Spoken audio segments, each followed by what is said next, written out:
देखो ଶିଖରେ ଆପଣଙ୍କୁ ସ୍ୱାଗତ। ଆଜି ମୁଁ ଆପଣଙ୍କ ପାଇଁ ନେଇ ଆସିଛି ଦେଶ ବିଦେଶର 30ଟି ଗୁରୁତ୍ୱପୂର୍ଣ୍ଣ ଖବର। ଆପଣଙ୍କୁ ଅନୁରୋଧ ଭିଡ଼ିଓଟିକୁ ସମ୍ପୂର୍ଣ୍ଣ ଦେଖିବେ। ଭଲ ଲାଗିଲେ ଏହାକୁ ଲାଇକ୍ ଓ ସେୟାର ନିଶ୍ଚୟ କରିବେ। ନମ୍ବର 1, ଫେବୃଆରୀ 8ରୁ ଆରମ୍ଭ ହେବ ନବମ ଏକାଦଶ ଶ୍ରେଣୀ ପାଠପଢ଼ା। ସ୍କୁଲ ଖୋଲିବା ନେଇ ରାଜ୍ୟ ସରକାର କାଲି ବଡ଼ ଘୋଷଣା କରିଛନ୍ତି। ଦଶମ ଓ ଦ୍ୱାଦଶ ଶ୍ରେଣୀ ପାଠପଢ଼ା ଆରମ୍ଭ ହେବା ପରେ ଏବେ ଫେବୃଆରୀ 8 ତାରିଖରୁ ନବମ ଏକାଦଶ ଶ୍ରେଣୀ ପିଲା ସ୍କୁଲ ଯିବେ। କୋଭିଡ କଟକଣା ଭିତରେ ପିଲାମାନେ ସ୍କୁଲ ଆସି ପାଠ ପଢ଼ିବେ। ନବମ ଏବଂ ଏକାଦଶ ଶ୍ରେଣୀ ବିଦ୍ୟାର୍ଥୀଙ୍କ ପାଠପଢ଼ା ସୋମବାରଠାରୁ ଶନିବାର ସକାଳ 8:30ରୁ 10:30 ପର୍ଯ୍ୟନ୍ତ ହେବ ଏବଂ ରବିବାର ବନ୍ଦ ରହିବ। ପୂର୍ବ ସୂଚୀ ଅନୁସାରେ ଦଶମ ଏବଂ ଦ୍ୱାଦଶ ଶ୍ରେଣୀ ପିଲାଙ୍କ ପାଠପଢ଼ା ଜାରି ରହିବ। ତେବେ ଦଶମ ଶ୍ରେଣୀ ପିଲାଙ୍କ ପାଠପଢ଼ା ଦିନ 11ଟାରୁ 4ଟା ପର୍ଯ୍ୟନ୍ତ ହେବ। ପ୍ରଧାନ ଶିକ୍ଷକ ଅଧ୍ୟକ୍ଷଙ୍କ ଦ୍ୱାରା ନିର୍ଦ୍ଧାରିତ ସମୟ ଅନୁସାରେ ସକାଳ ସିଫ୍ଟରେ ଆସୁଥିବା ଶିକ୍ଷକମାନେ ନବମ ଓ ଦଶମ ଶ୍ରେଣୀର ପିଲାମାନଙ୍କୁ ପାଠ ପଢ଼ାଇବା ପରେ ଅପରାହ୍ନ 1:30ରେ ଘରକୁ ଫେରିଯିବେ। କିନ୍ତୁ ଦ୍ୱିତୀୟ ସିଫ୍ଟରେ ସ୍କୁଲ ଆସୁଥିବା ଶିକ୍ଷକମାନେ 4ଟା ପର୍ଯ୍ୟନ୍ତ ସ୍କୁଲରେ ରହିବେ। ଆସନ୍ତା ମାର୍ଚ୍ଚ ଦ୍ୱିତୀୟ ସପ୍ତାହରେ ନବମ ଏକାଦଶ ଶ୍ରେଣୀର ପିଲାଙ୍କ ପାଇଁ ଏକ ୟୁନିଟ୍ ଟେଷ୍ଟ ହେବ ଏବଂ ବାର୍ଷିକ ପରୀକ୍ଷା 2021 ଏପ୍ରିଲ ଶେଷ ସପ୍ତାହରେ ହେବ। ନବମ ଏବଂ ଏକାଦଶ ଶ୍ରେଣୀ ବିଦ୍ୟାର୍ଥୀଙ୍କ ପାଠପଢ଼ା ଏପ୍ରିଲ 30 ତାରିଖ ପର୍ଯ୍ୟନ୍ତ ହେବ। ଏନେଇ ସୋମବାର ଗଣଶିକ୍ଷା ବିଭାଗର ସଚିବ ସୂଚନା ଦେଇଛନ୍ତି। ତେବେ ପାଠପଢ଼ା ସମୟରେ ପିଲାମାନଙ୍କୁ କୋଭିଡ ଗାଇଡଲାଇନ୍ ପାଳନ କରିବାକୁ ପଡ଼ିବ। ଶ୍ରେଣୀଗୃହରେ ପିଲାମାନେ ସାମାଜିକ ଦୂରତା ପାଳନ କରି ବସିବେ ବୋଲି କୁହାଯାଇଛି। ନମ୍ବର 2, +2 ପରୀକ୍ଷା ପାଇଁ ଫର୍ମ ପୂରଣ ତାରିଖ ପ୍ରକାଶ। ଯୁକ୍ତ 2 କଳା, ବିଜ୍ଞାନ, ବାଣିଜ୍ୟ, ଧନ୍ଦାମୂଳକ ଛାତ୍ରଛାତ୍ରୀଙ୍କ ବାର୍ଷିକ ପରୀକ୍ଷା ପାଇଁ ଆସନ୍ତା 6 ତାରିଖରୁ ଫର୍ମ ପୂରଣ ଆରମ୍ଭ ହେବ। ଅନଲାଇନରେ ପ୍ରଥମେ 6 ତାରିଖରୁ 12 ତାରିଖ ପର୍ଯ୍ୟନ୍ତ ଏକ୍ସ ରେଗୁଲାର ପିଲାଙ୍କର ଫର୍ମ ପୂରଣ କରାଯିବ। ସେହିପରି 12ରୁ 24 ତାରିଖ ପର୍ଯ୍ୟନ୍ତ ରେଗୁଲାର ଓ କରେସ୍ପଣ୍ଡେନ୍ସ ପାଠ୍ୟକ୍ରମର ଉଭୟ ରେଗୁଲାର ଓ ଏକ୍ସ ରେଗୁଲାର ପିଲାଙ୍କର ଫର୍ମ ପୂରଣ ହେବ। ଏ ସମ୍ପର୍କରେ ବିଜ୍ଞପ୍ତି ପ୍ରକାଶ କରିଛି ଉଚ୍ଚ ମାଧ୍ୟମିକ ଶିକ୍ଷା ପରିଷଦ। ଉପରୋକ୍ତ ସମୟସୀମା ଭିତରେ ଛାତ୍ରଛାତ୍ରୀ ଫର୍ମ ପୂରଣ ନ କରିପାରିଲେ ଜରିମାନା ଦେଇ ଫର୍ମ ପୂରଣ କରିବେ। ଫର୍ମ ପୂରଣ ଦେୟ 520 ଟଙ୍କା ରଖାଯାଇଥିବା ସୂଚନା ମିଳିଛି। ଏନେଇ ସିଏଚ୍ଏସ୍ସିର ପରୀକ୍ଷା ନିୟନ୍ତ୍ରକ ସୂଚନା ଦେଇଛନ୍ତି। ଆପାତତଃ 29 ଏପ୍ରିଲରୁ ପ୍ରାକ୍ଟିକାଲ ପରୀକ୍ଷା ଓ ଥିଓରି ପରୀକ୍ଷା ମେ 15ରୁ ଆରମ୍ଭ ହେବ ବୋଲି ପୂର୍ବରୁ କୁହାଯାଇଛି। ନମ୍ବର 3, ବଜେଟ୍ 2021-22 ଜାଣନ୍ତୁ କ'ଣ ଶସ୍ତା ହେବ କ'ଣ ହେବ ମହଙ୍ଗା। କେନ୍ଦ୍ର ଅର୍ଥମନ୍ତ୍ରୀ ନିର୍ମଳା ସୀତାରମଣ କାଲି ସଂସଦରେ 2021-22 ଆର୍ଥିକ ବର୍ଷ ପାଇଁ କେନ୍ଦ୍ରୀୟ ବଜେଟ୍ ଉପସ୍ଥାପନ କରିଛନ୍ତି। ବଜେଟ୍ ପ୍ରସ୍ତାବରେ ଅର୍ଥମନ୍ତ୍ରୀ ସୀତାରମଣ ଆମଦାନୀ ଶୁଳ୍କ କଷ୍ଟମ ଡ୍ୟୁଟିରେ ବୃଦ୍ଧି ଘଟାଇଛନ୍ତି। ଅର୍ଥମନ୍ତ୍ରୀଙ୍କର ଏହି ବଜେଟ୍ ପ୍ରସ୍ତାବ ପରେ ଏଣିକି refrigerator, air conditioner, LED light ଓ ବହୁ ସଂଖ୍ୟାରେ ସାଧାରଣରେ ବ୍ୟବହାର ସାମଗ୍ରୀ ଯେପରିକି ମୋବାଇଲ ଫୋନ୍ ଠାରୁ ଆରମ୍ଭ କରି ବିଦେଶରୁ ଆମଦାନୀ ହେଉଥିବା ସାମଗ୍ରୀ ଓ ପାର୍ଟସ ଗୁଡ଼ିକ ଏବେ ମହଙ୍ଗା ହୋଇଯିବ। କିନ୍ତୁ ଅପରପକ୍ଷରେ ବ୍ୟୟବହୁଳ ଥିବା ସୁନା ଓ ରୂପା ଶସ୍ତା ହୋଇଯିବ। ମହଙ୍ଗା ହେଉଥିବା ଜିନିଷଗୁଡ଼ିକ ହେଲା ରେଫ୍ରିଜରେଟର ଏବଂ ଏୟାର କଣ୍ଡିସନରରେ ବ୍ୟବହୃତ ହେଉଥିବା କମ୍ପ୍ରେସର, ଏଲ୍ଇଡି ଲାଇଟ୍ସ, ପାର୍ଟସ ଏବଂ ସ୍ପେୟାର୍ସ ଯେପରିକି ମୁଦ୍ରିତ ସାର୍କିଟ ବୋର୍ଡ, କଞ୍ଚା ରେଶମ ଏବଂ ସୂତା, ସୋଲାର କନଭର୍ଟର ଏବଂ ସୋଲାର ଲାଇଟ୍, ଅଟୋମୋବାଇଲ ପାର୍ଟସ ଯେପରିକି ସୁରକ୍ଷା ସାମଗ୍ରୀ ଏବଂ କଠିନ କାଚ, ୱିଣ୍ଡ ସ୍କ୍ରିନ୍ ୱିପର, ସିଗ୍ନାଲ ଉପକରଣ, ମୋବାଇଲ ଫୋନ୍ ଓ ଏହାର ଯନ୍ତ୍ରାଂଶ, camera module, connector, back cover, side key, mobile phone charger, lithium battery, input ଏବଂ କଞ୍ଚାମାଲ, ଇଙ୍କ କ୍ୟାଟ୍ରିଜ ଏବଂ ଇଙ୍କ ସ୍ପ୍ରେ ନୋଜଲ, ସମସ୍ତ ପ୍ରକାରର ଚମଡ଼ା ସାମଗ୍ରୀ, ନାଇଲନ ଫାଇବର ଏବଂ ସୂତା, ପ୍ଲାଷ୍ଟିକ ବିଲ୍ଡର ସାମଗ୍ରୀ, କଟା ଏବଂ ପଲିସ ହୋଇଥିବା ସିନ୍ଥେଟିକ୍ ପଥର। ଶସ୍ତା ହେଉଥିବା ଜିନିଷଗୁଡ଼ିକ ହେଲା ସୁନା ଏବଂ ସୁନା ଡୋର, ରୂପା ଏବଂ ରୂପା ଡୋର, ଅନ୍ୟାନ୍ୟ ମୂଲ୍ୟବାନ ଧାତୁ, ପଲିଥିନ୍ ଏବଂ ପାଲାଡିୟମ, ଆନ୍ତର୍ଜାତୀୟ ବଜାରରୁ ଆମଦାନୀ ହେଉଥିବା ମେଡିକାଲ ଉପକରଣ। ନମ୍ବର 4, ମହଙ୍ଗା ହେବ ମଦ, ସରକାର ଲାଗୁ କଲେ 100% କୃଷି ଭିତ୍ତିଭୂମି ସେସ୍। ମଦ୍ୟପାନରେ ଅଭ୍ୟସ୍ତ ବ୍ୟକ୍ତିମାନଙ୍କ ଲାଗି ଅର୍ଥମନ୍ତ୍ରୀ ନିର୍ମଳା ସୀତାରମଣଙ୍କ ବଜେଟ୍ ଖୁସି ଖବର ଆଣିନାହିଁ। କାରଣ ବଜେଟ୍ ବ୍ୟବସ୍ଥା ଅନୁସାରେ ଆଜିଠାରୁ ମଦ ମହଙ୍ଗା ହେବ। 2021-22 କେନ୍ଦ୍ର ବଜେଟ୍ରେ ସ୍ୱାସ୍ଥ୍ୟସେବା ଭିତ୍ତିଭୂମି ଉପରେ ଗୁରୁତ୍ୱ ଦିଆଯାଇଛି। କେବଳ ସେତିକି ନୁହେଁ, କୃଷି ଭିତ୍ତିଭୂମି ବିକଶିତ କରିବାକୁ ମଧ୍ୟ ପ୍ରାଧାନ୍ୟ ଦିଆଯାଇଛି। ଏଥିଲାଗି ବ୍ୟୟବରାଦ ଅଧିକ ଥିବାରୁ କେନ୍ଦ୍ର ସରକାର ବିଭିନ୍ନ ସାମଗ୍ରୀ ଉପରେ ସେସ୍ ଲାଗୁ କରିଛନ୍ତି। ପେଟ୍ରୋଲ, ଡିଜେଲ ବ୍ୟତିରେକେ ଅନ୍ୟ କେତେକ ସାମଗ୍ରୀ ଉପରେ କୃଷି ସେସ୍ ଲାଗୁ କରାଯାଇଛି। ଏହା ଫେବୃଆରୀ 2ରୁ କାର୍ଯ୍ୟକାରୀ ହେବ। ନିଶା ପାନୀୟ ଉପରେ କେନ୍ଦ୍ର ସରକାର 100% କୃଷି ସେସ୍ ଲାଗୁ କରିଛନ୍ତି। ଫଳରେ ଏହାର ଦର ବଢ଼ିବା ଏକ ପ୍ରକାର ସୁନିଶ୍ଚିତ ହୋଇଯାଇଛି। ଏହା ସହ ବିଦେଶୀ ମୋବାଇଲ ଉପକରଣ, ବିଦେଶରୁ ଆସୁଥିବା କପଡ଼ା, ବିଦେଶୀ ଅଟୋ ପାର୍ଟସ, ବିଦ୍ୟୁତ୍ ଉପକରଣ, ସୋଲାର କନଭର୍ଟର, ବିଦେଶୀ ଖାଦ୍ୟ ଇତ୍ୟାଦି ସାମଗ୍ରୀର ଦାମ ବଢ଼ିବ। ସେହିପରି ନୂଆ ବଜେଟ୍ରେ ସୁନା, ରୂପା, ଲୁହା, ଷ୍ଟିଲ୍ ସାମଗ୍ରୀ, ତମ୍ବା ସାମଗ୍ରୀ ଆଦି ଶସ୍ତା ହେବ ବୋଲି ଜଣାପଡ଼ିଛି। ପାଣିପାଗ ସୂଚନା। ଆଗାମୀ 5 ଦିନ ଯାଏଁ କେତେକ ଜିଲ୍ଲାରେ ଶୀତ ଲହରୀ। ଉତ୍ତର ପଶ୍ଚିମ ତଥା ଉତ୍ତର ଦିଗରୁ ଆସୁଥିବା ଥଣ୍ଡା ଏବଂ ଶୁଷ୍କ ବାୟୁର ପ୍ରଭାବରେ ଆଗାମୀ 3ରୁ 4 ଦିନ ଯାଏଁ ଓଡ଼ିଶାର କେତେକ ଜିଲ୍ଲାରେ ଶୀତ ଲହରୀ ଏବଂ ତୀବ୍ର ଶୀତ ଲହରୀ ଅନୁଭୂତ ହେବାର ସମ୍ଭାବନା ରହିଛି। ଉତ୍ତର ଆଭ୍ୟନ୍ତରୀଣ ଓଡ଼ିଶାର 1-2ଟି ସ୍ଥାନରେ ଶୀତ ଲହରୀ ଅନୁଭୂତ ହେବ ବୋଲି ପାଣିପାଗ ବିଭାଗ ପକ୍ଷରୁ ପୂର୍ବାନୁମାନ କରାଯାଇଛି। ଆଗାମୀ 5 ଦିନ ପାଇଁ ପାଗ ମୁଖ୍ୟତଃ ଶୁଖିଲା ରହିବ। ଆଜିଠାରୁ ମାଲକାନଗିରି, କୋରାପୁଟ, ଗଜପତି, ରାୟଗଡ଼ା, ଗଞ୍ଜାମ ଏବଂ କନ୍ଧମାଳ ଆଦି ଜିଲ୍ଲାର 1-2ଟି ସ୍ଥାନରେ ହାଲୁକାରୁ ମଧ୍ୟମ ଧରଣର କୁହୁଡ଼ି ହେବାର ସମ୍ଭାବନା ରହିଛି। ରାତ୍ରି ତାପମାତ୍ରାରେ ବିଶେଷ ପରିବର୍ତ୍ତନର ସମ୍ଭାବନା ନଥିବା କୁହାଯାଇଛି। ଝାରସୁଗୁଡ଼ା, କେନ୍ଦୁଝର, ମୟୂରଭଞ୍ଜ, ସୁନ୍ଦରଗଡ଼, ବଲାଙ୍ଗୀର ଏବଂ କନ୍ଧମାଳ ଜିଲ୍ଲାର କିଛି ସ୍ଥାନରେ ଶୀତଲହରୀ ସହ ଗୋଟିଏରୁ ଦୁଇଟି ସ୍ଥାନରେ ତୀବ୍ର ଶୀତଲହରୀ ଅନୁଭୂତ ହେବାର ସମ୍ଭାବନା ରହିଛି। ଏସବୁ ଜିଲ୍ଲାରେ ଅରେଞ୍ଜ ୱାର୍ଣ୍ଣିଂ ଦିଆଯାଇଛି। ନମ୍ବର 6, ବଜେଟ୍ରେ ଯାନବାହନ ବଦଳ ନୀତି ଘୋଷଣା କଲେ ଅର୍ଥମନ୍ତ୍ରୀ। କେନ୍ଦ୍ର ଅର୍ଥମନ୍ତ୍ରୀ ନିର୍ମଳା ସୀତାରମଣ କାଲି ସ୍ୱଚ୍ଛକୃତ ଯାନବାହନ ବଦଳ ନୀତି ସମ୍ପର୍କରେ ଘୋଷଣା କରିଛନ୍ତି। ଏହି ନୀତି ଅନୁସାରେ 15 ବର୍ଷରୁ ଅଧିକ ବର୍ଷ ପୁରୁଣା ବ୍ୟବସାୟିକ ଯାନ ଓ 20 ବର୍ଷରୁ ଅଧିକ ବର୍ଷ ପୁରୁଣା ବ୍ୟକ୍ତିଗତ ଯାନକୁ ବଦଳା ଯାଇପାରିବ। ଏହାଦ୍ୱାରା ପରିବେଶ ପ୍ରଦୂଷଣ ହ୍ରାସ ପାଇବା ସହ ଦେଶର ତୈଳ ଆମଦାନୀ ହ୍ରାସ ପାଇବ ବୋଲି ଅର୍ଥମନ୍ତ୍ରୀ କହିଛନ୍ତି। ପରବର୍ତ୍ତୀ କାଳରେ ଏହି ଯାନର ବଦଳ ନୀତି ସମ୍ପର୍କରେ କେନ୍ଦ୍ର ସଡ଼କ ପରିବହନ ରାଜମାର୍ଗ ମନ୍ତ୍ରଣାଳୟ ପକ୍ଷରୁ ଔପଚାରିକ ଘୋଷଣା କରାଯିବ ବୋଲି ସେ କହିଛନ୍ତି। ଗତ 25 ତାରିଖରେ କେନ୍ଦ୍ର ସଡ଼କ ପରିବହନ ରାଜମାର୍ଗ ମନ୍ତ୍ରଣାଳୟ ତରଫରୁ ସରକାରୀ ଯାନବାହନ ବଦଳ ନୀତିକୁ ମଞ୍ଜୁରୀ ଦିଆଯାଇଥିଲା। ଆସନ୍ତା 2022 ଏପ୍ରିଲ 1ରୁ ଏହି ନୀତି କେବଳ କେନ୍ଦ୍ର ରାଜ୍ୟ ସରକାରୀ ଯାନବାହନ ଗୁଡ଼ିକ ପାଇଁ ଲାଗୁ ହେବ। ପରବର୍ତ୍ତୀ କାଳରେ ବ୍ୟବସାୟିକ ବ୍ୟକ୍ତିଗତ ଗାଡ଼ି ପାଇଁ ଏହି ନୀତିକୁ ଲାଗୁ କରାଯିବ। ନମ୍ବର 7, 75 ବର୍ଷରୁ ଅଧିକ ବୟସ୍କ ପେନ୍ସନଭୋଗୀଙ୍କ ଆୟକର ସମ୍ପୂର୍ଣ୍ଣ ଛାଡ଼। ଚଳିତ ବଜେଟ୍ରେ ଆୟକର ସୀମାରେ କୌଣସି ପରିବର୍ତ୍ତନ କରାଯାଇ ନାହିଁ। ତେବେ 75 ବର୍ଷରୁ ଅଧିକ ବୟସର ପେନ୍ସନଭୋଗୀମାନଙ୍କୁ ଆୟକର ଛାଡ଼ କରାଯାଇଛି।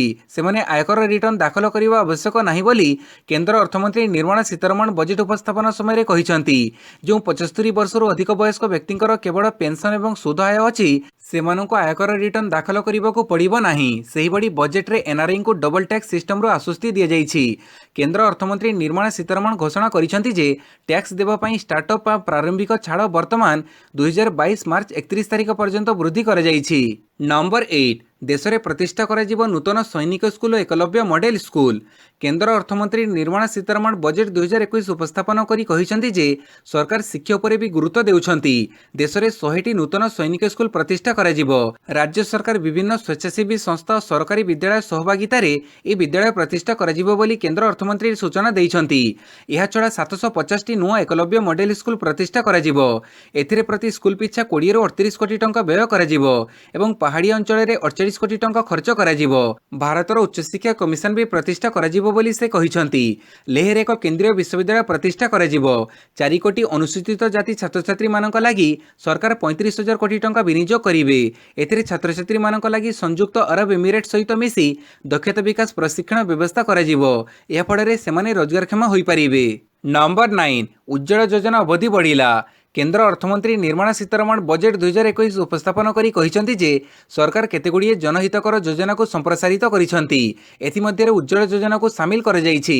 ଆଗାମୀ 3 ବର୍ଷ ଭିତରେ କେନ୍ଦ୍ର ସରକାର 100ଟି ଜିଲ୍ଲାରେ 1 କୋଟିରୁ ଅଧିକ ହିତାଧିକାରୀଙ୍କୁ ଗ୍ୟାସ୍ ଯୋଗାଣ କରିବେ। ଏହାଛଡ଼ା ଜମ୍ମୁ କାଶ୍ମୀର ଏକ ଗ୍ୟାସ୍ ପାଇପଲାଇନ୍ ପ୍ରକଳ୍ପକୁ ହାତକୁ ନିଆଯାଇଛି ବୋଲି କେନ୍ଦ୍ର ଅର୍ଥମନ୍ତ୍ରୀ ସୂଚନା ଦେଇଛନ୍ତି। କେନ୍ଦ୍ର ଅର୍ଥମନ୍ତ୍ରୀ ନିର୍ମଳା ସୀତାରମଣ ବଜେଟ୍ 2021ର ଅଭିଭାଷଣ ଆରମ୍ଭ କରି କହିଛନ୍ତି ଯେ ସରକାର 6ଟି କ୍ଷେତ୍ରକୁ ସର୍ବାଧିକ ଗୁରୁତ୍ୱ ଦେଇଛନ୍ତି। ଏଥିମଧ୍ୟରୁ ସ୍ୱାସ୍ଥ୍ୟସେବା ଓ ସୁସ୍ଥତାକୁ ପ୍ରାଧାନ୍ୟ ଦିଆଯାଇଛି। ଚଳିତ ଆର୍ଥିକ ବର୍ଷ ଲାଗି ସ୍ୱାସ୍ଥ୍ୟ କ୍ଷେତ୍ରରେ ମୋଟ 2.23 ଲକ୍ଷ କୋଟି ଟଙ୍କାର ବ୍ୟବହାର କରାଯାଇଛି।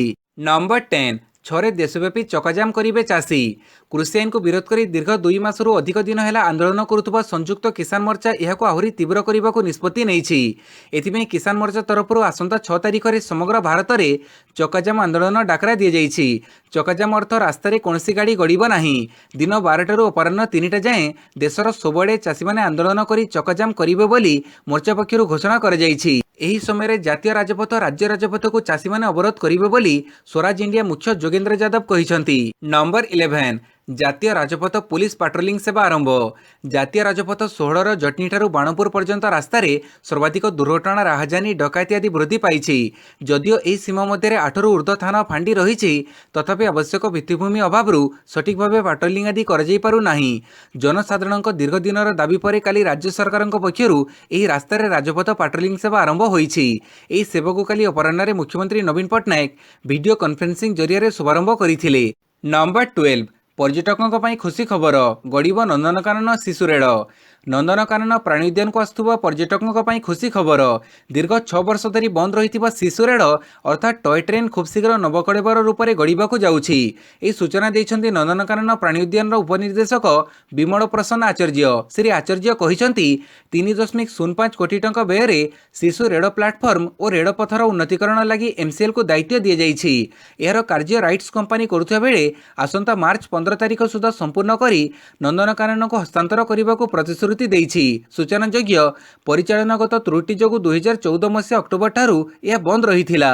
दीर्घ वर्ष धरी अचल होई रहिबा फଳରେ रेल इंजिन रेल धारणा डब कड़ंकी धरी नष्ट होइथिला और प्लाटफर्म मध्य भांगी रुजी जाइथिला। नंबर 13 तैल दर 10 टंका कमाइबा पई मुख्यमंत्री को चिठी लिखिले निरंजन। तैल दर वृद्धि जोगु दरदाम वृद्धि पाउछि, साधारण लोकों को खूब बाधुछि। तेणु तैल दर लिटर पिछा 10 टंका ह्रास करी राज्यर खाउटी को कष्टरू मुक्ति दियंतु बोली पीसीसी सभापति निरंजन पट्टनायक चिठी लिखि मुख्यमंत्री नवीन पट्टनायक को अवगत करिसेंति। तैल दर ह्रास नहेले फेब्रुआरी 15 तारिख रे कांग्रेस पक्षरु ओडिशा बंद कराजिबो बोली मुख्यमंत्री को मध्य श्री पट्टनायक चेतावनी दैछंती। नंबर 14 केंद्र बजेट ओडिशा उपरे पड़िबो 10,840 कोटी टंकार बोझ। केंद्र अर्थमंत्री निर्मला सीतारमण काली आर्थिक वर्ष 2021-22 पई बजेट उपस्थापन करिबा परे मुख्यमंत्री नवीन पट्टनायक एहरि उपरे प्रतिक्रिया रखिछंती। पोस्ट कोविड दृश्य रे एहा होछि प्रथम बजेट एवं सेटारे अनेक नूतन चैलेंज अछि जहा ही बजेट समाधान करिबो बोली आशा करा जाउछि। तेबे चलित वर्ष पई केंद्रीय टिकस रे अंश प्राय 10,840 कोटी टंका ह्रास पाइछि ओ एहा फଳରେ ओडिशा प्रभावित हेबो एवं 15तम अर्थ आयोगर सुपारिश अनुसार भू समांतर अंश 4.629% रु 4.528% को ह्रास पाइबो। यह राज्य पर गुरुतर प्रभाव पकेइबो। नंबर 15 मो स्कूल पर एबे मो कॉलेज पाड़ी सामिल हेबो विश्वविद्यालय। मो कॉलेज रे सामिल हेबो विश्वविद्यालय।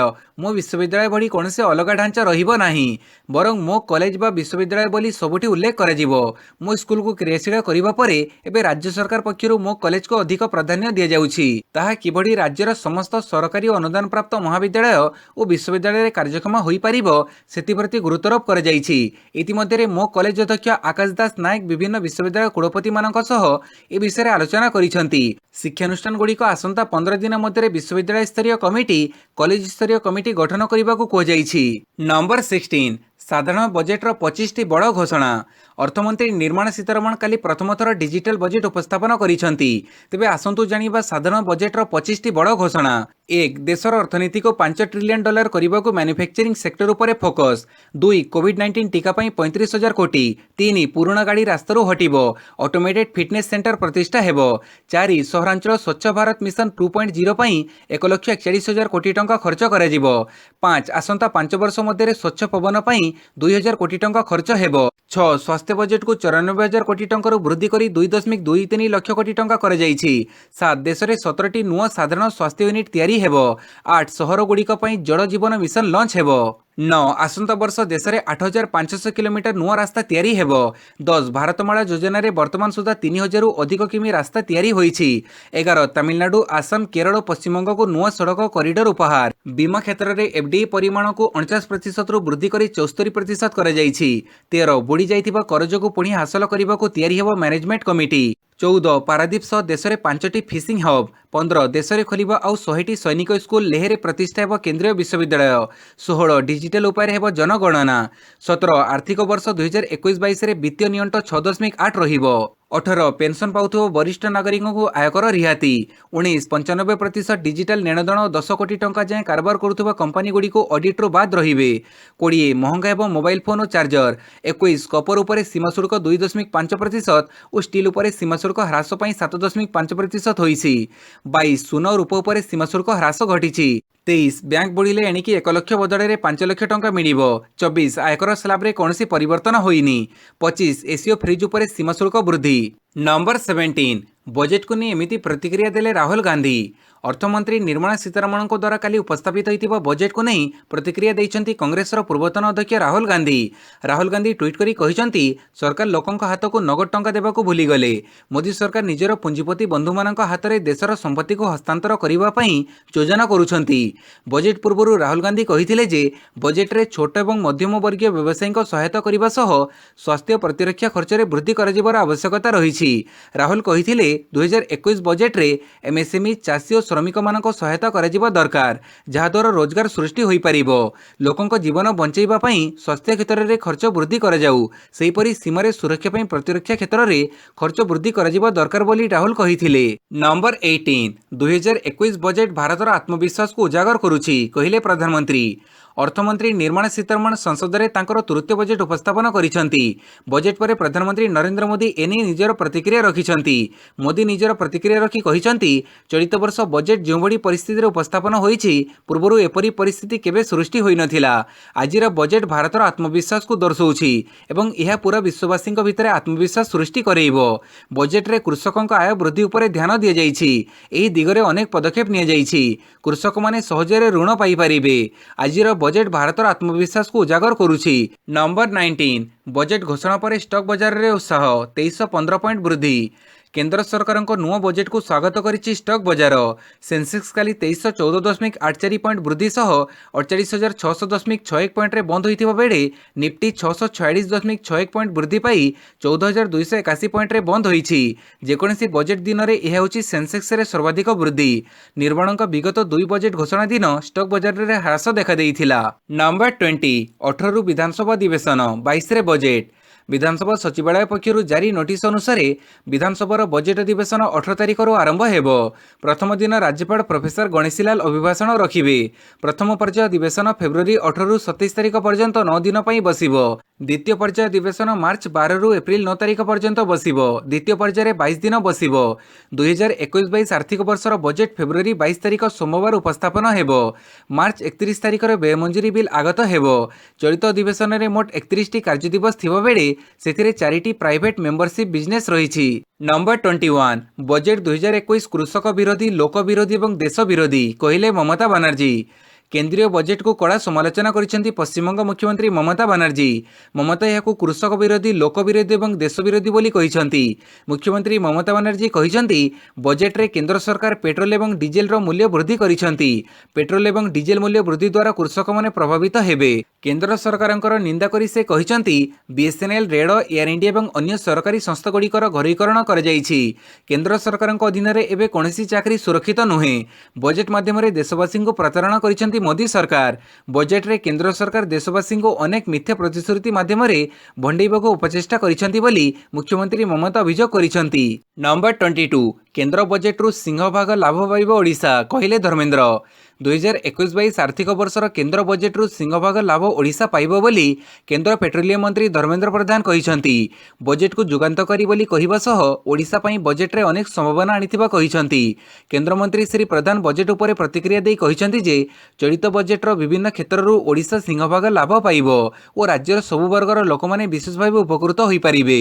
ओडिशा रे पोषण अभियान रे 10टी आकांक्षी जिला को प्राथमिकता मिलिबो। बजेट रे ढांचागत क्षेत्र तथा सड़क, रेल, अर्थनीतिक कॉरिडोर तथा मानव सम्बळर विकास उपरे मध्य प्राधान्य दिया जाइछि। नंबर 23 भारतीय स्थल सेनार उपमुख्य दायित्व नेले चंडीप्रसाद महांती। काली भारतीय स्थल सेनार 42तम उपमुख्य भाव दायित्व ग्रहण कले ओडिया सेना अधिकारी लेफ्टिनेंट जनरल चंडीप्रसाद महांती। यह सम्मानजनक पदवी रे पहुंचीबारे जनरल महांती प्रथम ओडिया सेना अधिकारी। काली दायित्व ग्रहण करिबा परे जनरल महांती नुआदिल्ली रे थिबा जातीय युद्ध स्मारक को जाई शहीदों को श्रद्धांजलि जणाइथिले। यहा परे साउथ ब्लॉक लेन रे सेमाने गार्ड ऑफ ऑनर ग्रहण करिथिले। पूर्वरु जनरल महांती सदन कमांडर भावे कार्यरत थिले। नंबर 24 सत्यजित महांती ओडिशा लोकसभा आयोग अध्यक्ष। राज्य अग्निशम बाहिनी निर्देशक तथा 1988 बैच आईपीएस सत्यजित महांती को ओडिशा लोकसभा आयोगर अध्यक्ष भाव नियुक्ति मिली। श्री महांती को 62 वर्ष बयस होगा पर्यंत से यही पदवी रे कार्य करेंगे। आईपीएस श्री महांती चलित वर्ष अगस्ट मासरे सरकारी चाकरी अवसर नहीं थांते। साधारण प्रशासन विभाग पक्षर जारी विज्ञप्ति अनुसार राज्यपाल अनुमोदन पर श्री महांती को ओपीएससी अध्यक्ष भाव अवस्थापित कर 62 वर्ष बयस होगा पर्यंत से यही पदवी रे कार्य करिवे। एबे ओपीएससी कार्यकारी अध्यक्ष भाव विभूतिभूषण पट्टनायक कार्य करुछंती।